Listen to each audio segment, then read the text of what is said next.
Hello, hello, hello. Jumpa lagi di Lovrins Bercerita. Bersama saya Rina di channelnya Cerita Keren. Jangan lupa like, subscribe, dan bunyikan loncengnya.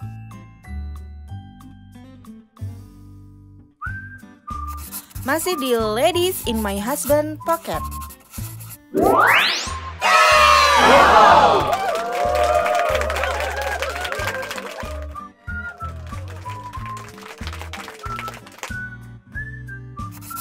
Gak kerasa nih, sudah sampai di bagian 15. Selamat menonton, semoga terhibur. Nyaris berbulan-bulan, Rani tak mengabari kehidupan pribadinya pada Desya. Rani tak ingin mengganggu pikiran sahabatnya itu dengan masalah yang masih bisa ia simpan sendiri. Namun, hari ini mau tak mau ia bercerita setelah Desya mengirimkan sebuah pesan lewat BBM.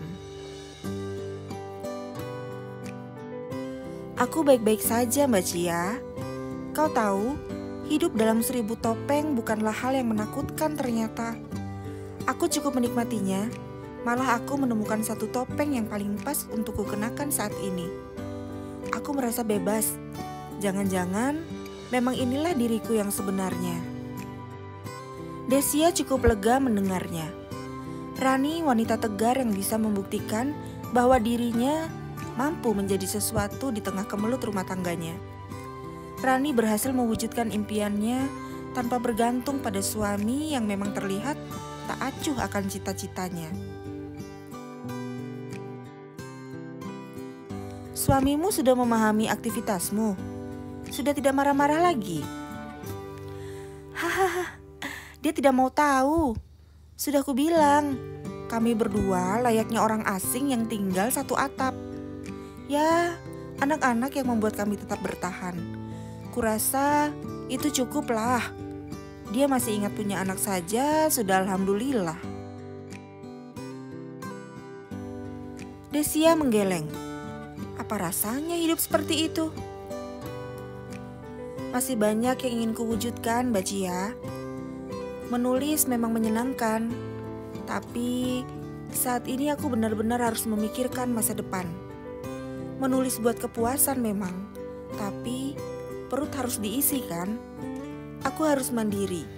Bila sewaktu-waktu aku diharuskan hidup sendiri, sudah gak kaget. Desya mengiyakan. Ia tahu dan mengikuti perkembangan sahabatnya. Apalagi beberapa waktu lalu, Rani menjadi runner-up sebuah ajang kepenulisan bergengsi. Sejak itu, cerpen-cerpennya menghiasi media cetak. Tentu saja itu rezeki yang datang dari Allah, dan dengan kegigihannya, ia bisa mendapat lebih untuk tabungannya. Aku ingin membangun sebuah perpustakaan kecil di rumah. Ya, mulai ngumpulin buku-buku anak.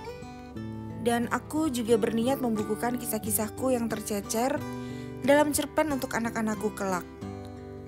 Maukah kau membantuku?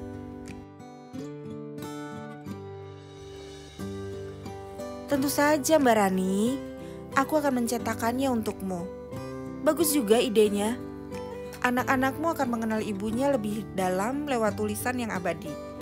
Bisa sampai anak cucu kan? Bener.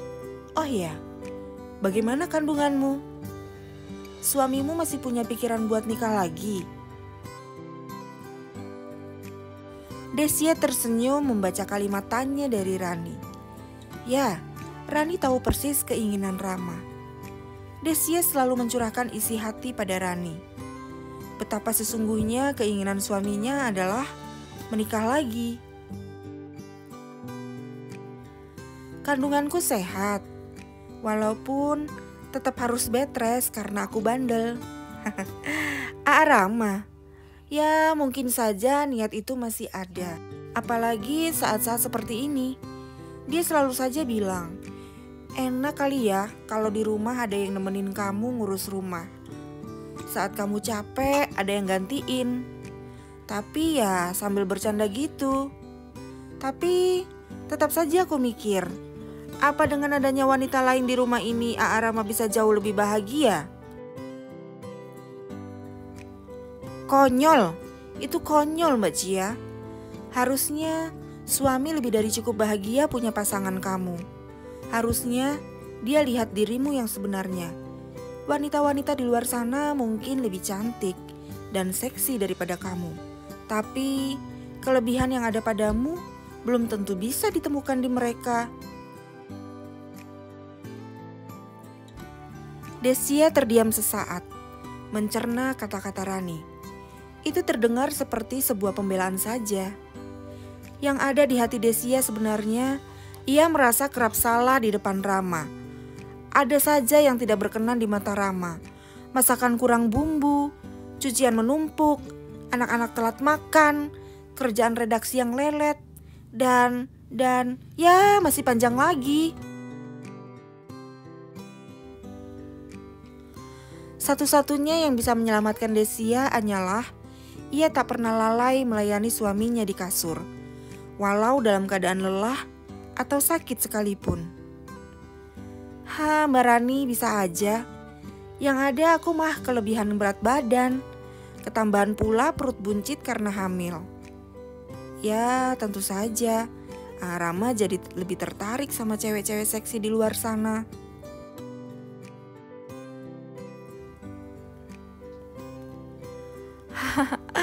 Oh iya, banyak-banyak istirahat. Janinmu lebih penting dari semua wanita di luar sana. Suamimu kelak akan menyadarinya. Tak perlu lagi mencari. Ujar Rani penuh perhatian pada sahabatnya. Insya Allah Mbak. By the way, aku masih menunggu kedatanganmu di sini loh Mbak. Kapanpun, pintu rumahku terbuka untukmu. Desya mengingatkan janjinya. Ketika dulu Rani bercerita tentang keadaan rumah tangganya, ia dengan senang hati mengajak Rani dan anak-anaknya untuk hijrah dan memulai hidup baru di kotanya. Namun, Rani menolak dengan halus meski hatinya ingin sekali meninggalkan kesedihannya. Rani tak tega meninggalkan papanya yang hidup seorang diri. Iya, Cirebon adalah tujuan pertama bila terjadi apa-apa denganku. Terima kasih ya. Sekarang jangan pikir yang enggak-enggak. Kalau disuruh bed rest, maka nurutlah. Desya mengiyakan, kemudian mengakhiri percakapan. Rama menelisik isi beranda istrinya. Ada yang aneh dengan status-status yang diposting Desya. Hati kecilnya mulai bertanya-tanya. Istrinya terlihat berbeda akhir-akhir ini. Di rumah lebih banyak diam. Cenderung iya-iya saja bila diminta ini itu.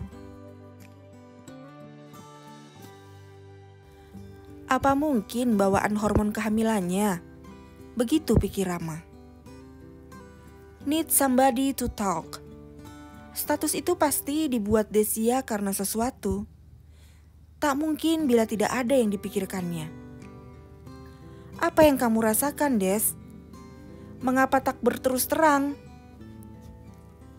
Rama memutuskan pulang lebih cepat.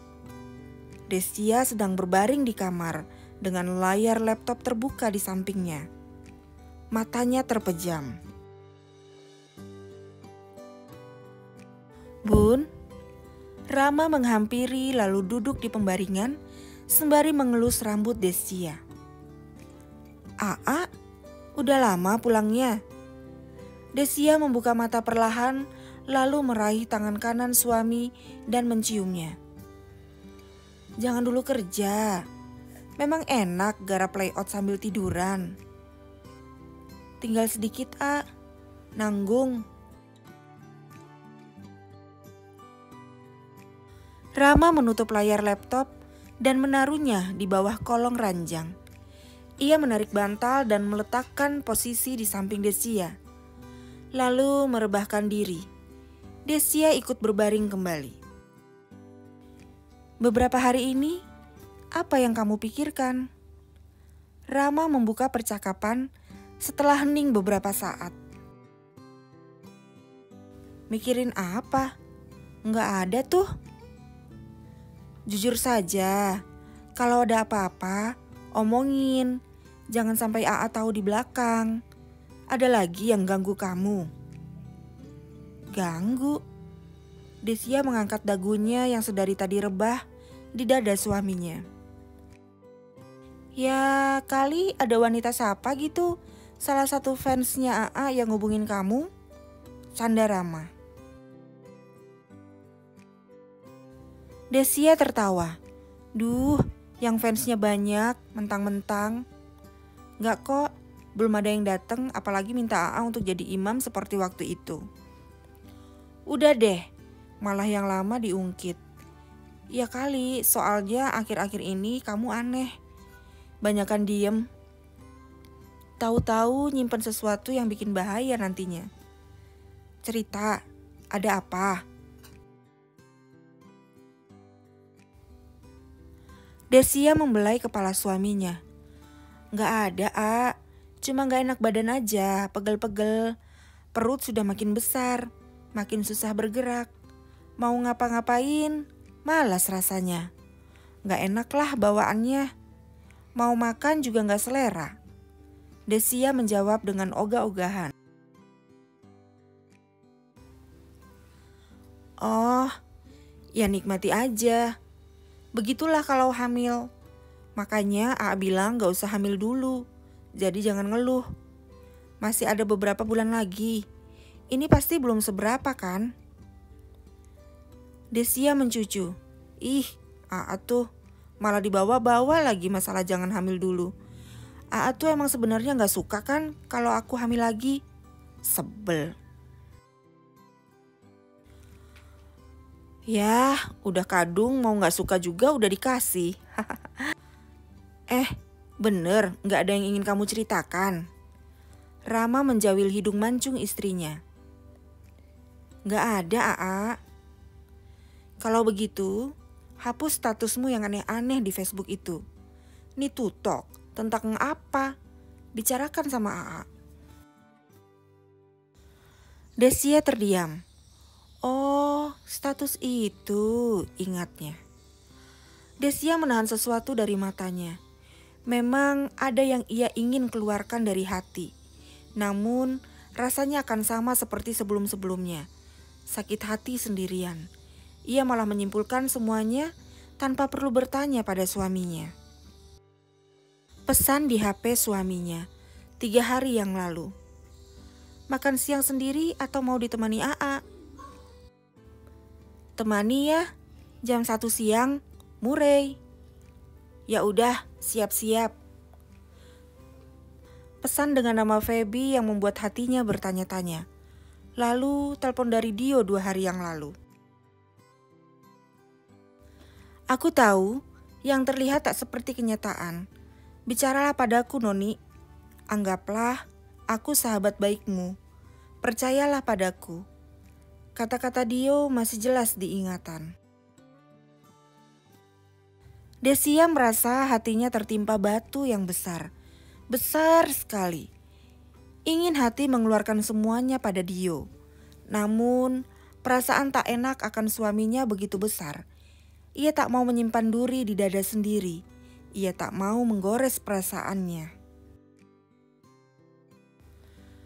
Seseorang memang butuh telinga sahabat yang baik ketika dirundung persoalan. Namun, Dio bukanlah pilihan yang tepat. Tak ada yang tepat menyangkut curahan hati bila bergantung pada insan. Kamu tak mau bercerita padaku? Tak apa. Tapi bila kamu butuh teman bicara, aku bisa diandalkan. Aku siap kapanpun kamu butuhkan. Desya memilih bungkam waktu itu. Ia benar-benar tak ingin membuka celah. Dengan perasaan hati yang tak keruan, akan lebih mudah disisipi rasa lain yang tak diinginkan. Begitu juga malam ini. Ia memilih diam dan tak mengungkapkannya pada suami tercinta. Gak ada apa-apa. Cuma bawaan bayi kali ya, A. Sudah yuk, waktunya tidur. Sudah ngantuk banget ini. Mau tiduran apa kita begadang aja? Goda Desya. Beneran gak ada apa-apa. Yakin hanya bawaan bayi? Desia tertawa. Iyalah, nano-nano rasanya. Aa sih gak pernah hamil, makanya gak ngerti rasanya. Bentar-bentar pengen mewek, bentar-bentar pengen ngakak. Serba salah pokoknya. Yang paling penting, sekarang itu ngantuk berat. Salah sendiri ngajak tiduran. Coba kalau tadi masih berkutat dengan naskah. Kantuk gak akan datang. Rama mendengkus. Baiklah, kalau ada apa-apa sebaiknya diceritakan. Wanita hamil jangan menyimpan beban pikiran terlalu banyak. Gak baik untuk kesehatan janin. Desia mengangguk kecil. Ia lalu membalikkan badan dan menarik selimut. Desia mengembuskan napas panjang, mencoba rileks dan mulai menghitung. Sesungguhnya ia belum mengantuk. Akan tetapi, kalau tidak segera tidur, Rama akan terus bertanya tentang apa yang ia pikirkan. Rama melingkarkan pelukan.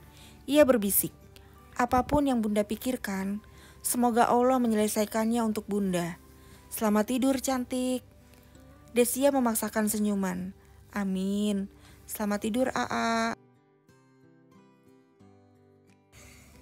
Apakah yang dialami Desia hanya karena hormon kehamilan belaka? Ataukah ada firasat lain tentang rumah tangganya?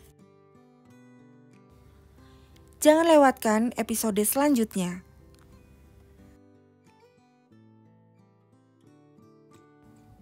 Terima kasih sudah menonton.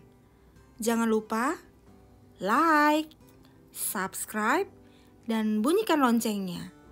Dukung terus channel ini agar tiap hari bisa upload cerita. Sampai jumpa lagi.